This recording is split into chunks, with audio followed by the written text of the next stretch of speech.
क्योंकि माहौलियत आजकल आप देखते हैं न सिर्फ हिंदुस्तान में बल्कि सारी दुनिया में जो इसका असर हो रहा है, यानी टाइफून्स आ रहे हैं, बेवक्त बारिशें आ रही हैं और इतनी ज़बरदस्त बारिशें आ रही हैं कि शहरों के शहर गायब हो रहे हैं और हर तरफ से दुनिया में एक माहौल बन रहा है बर्बादी का। इसके साथ साथ हमारे जवान जो हैं वो खुदकुशियाँ कर रहे हैं, ये भी एक परेशानी का मौजूद है।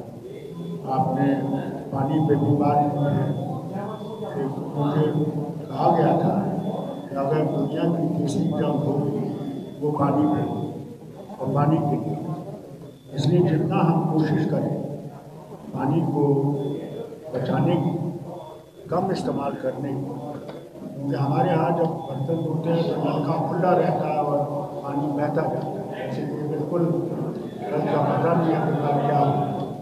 आप जल का ही हाल है, जल को सफा करते करते 300 करोड़ हम खर्चा देते हैं, मगर उसके बावजूद भी जल को हम साफ नहीं कर सकते। और अगर जल मर गया तो श्रीनगर मर गया, श्रीनगर कुछ नहीं। इसी तरह खुशहाल सर्दी, बाकी जो एक सर्दिजीन थी वाटर बॉटल्स उनका हाल किया, वुलर को दिया, वुलर कितना सुधर गया है। और इसलिए सुधर गया क्योंकि इंसान आप इस तरफ देखता नहीं है कि हम खुद अपनी बर्बादी ला रहे हैं।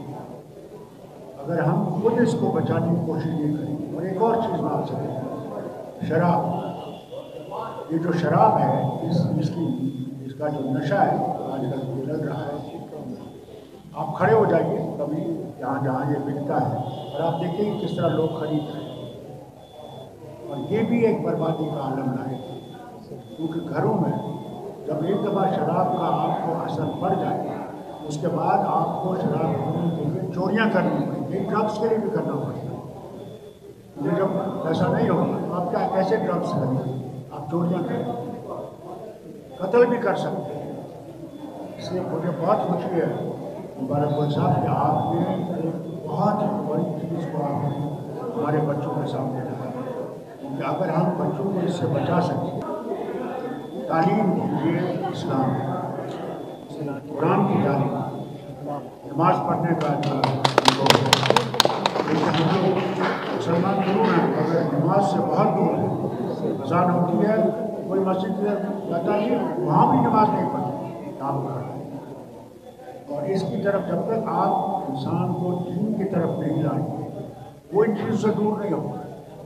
तो एक दफ़ा इंसान के अंदर दीन पहुँच गया, वो कभी ड्रग्स की तरफ नहीं जाएगा, शराब की तरफ नहीं जाएगा, बदमाशी की तरफ नहीं जाएगा और खुदकशी की तरफ नहीं जाएगा, क्योंकि वो अल्लाह की रस्सी को पकड़ के